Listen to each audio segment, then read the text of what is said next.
انسان کے اخلاقی وجود کو جو خطرناک بیماریاں لاحق ہیں ان میں جھوٹ اور مبالغے پر مبنی زندگی گزارنے کا فتنہ آج کل کے دور میں سر فہرست ہے۔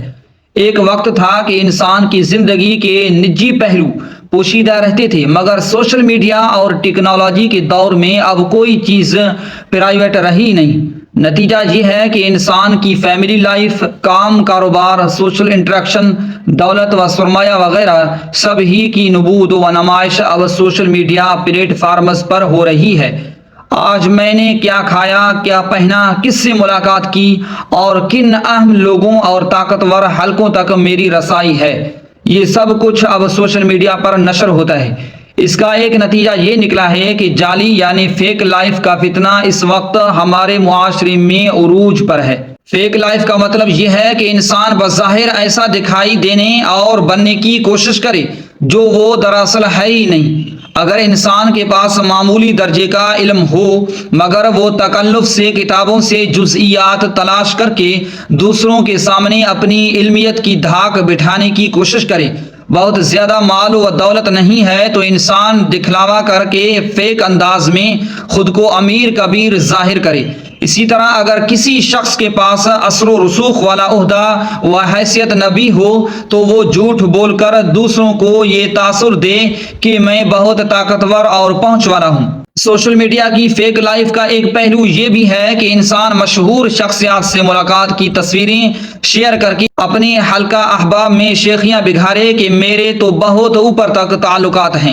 کپڑے، جیولری وغیرہ بھی دوسروں سے مستعار لے کر یا فیک پہن کر ایک ایسا ماحول بنائے کہ دوسرے مرعوب ہو جائیں۔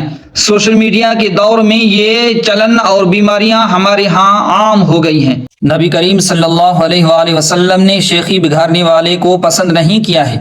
حضرت براء بن عازب رضی اللہ عنہ کہتے ہیں کہ رسول اللہ صلی اللہ علیہ وسلم نے فرمایا کہ شیخی بگھارنا نہایت برا کام ہے۔ اسی طرح آپ علیہ السلام نے فرمایا کہ اللہ تعالیٰ جواز یعنی متکبر انداز میں شیخی بگھارنے والے کو پسند نہیں فرماتے۔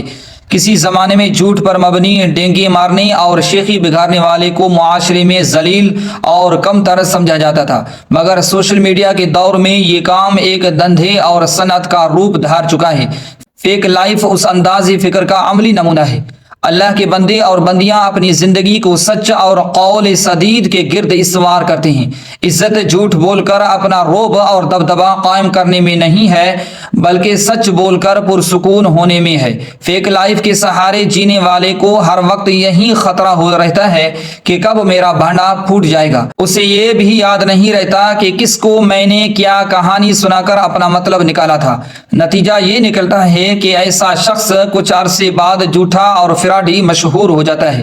لوگ اس کے پیچھے، اس کے بارے میں اور اس کے فیک لائف اسٹائل کے بارے میں گفتگو کرتے ہیں۔ بسا اوقات تو فیک لائف اختیار کرنے والا شخص دنیا میں ہی بدنامی اور رسوائی کا سامنا کرتا ہے کہ جن لوگوں کو اس نے جھوٹے بھرم کی بنیاد پر گمراہ کیا ہوتا ہے وہ اپنے نقصان کی تلافی کے لیے انتقامی کارروائیوں سے بھی باز نہیں آتے۔ سوشل میڈیا کے استعمال اور اس کے ہمارے حقیقی زندگی پر اثرات کے بارے میں بہت زیادہ محتاط رہنے کی ضرورت ہے۔ انسان بہت کمزور ہے اور اسے سمجھ ہی نہیں آتی اور وہ فیک لائف کے فتنے کا شکار ہو کر اس کے جال میں پھنس جاتا ہے۔ اس کا واحد حل یہی ہے کہ انسان رجوع الی اللہ کرے۔ اس سے پہلے کہ کوئی اسے رسوا کرے خود ہی سچ اور حقیقت پر مبنی زندگی کو اختیار کر لے۔ یقیناً اللہ بہت کریم اور معاف کرنے والا ہے۔ اللہ سے مسلسل دعا کریں کہ اللہ ہم سب کو شرمندگی، رسوائی سے بچائے اور ہمارے عیوب کی پردہ پوشی فرمائے۔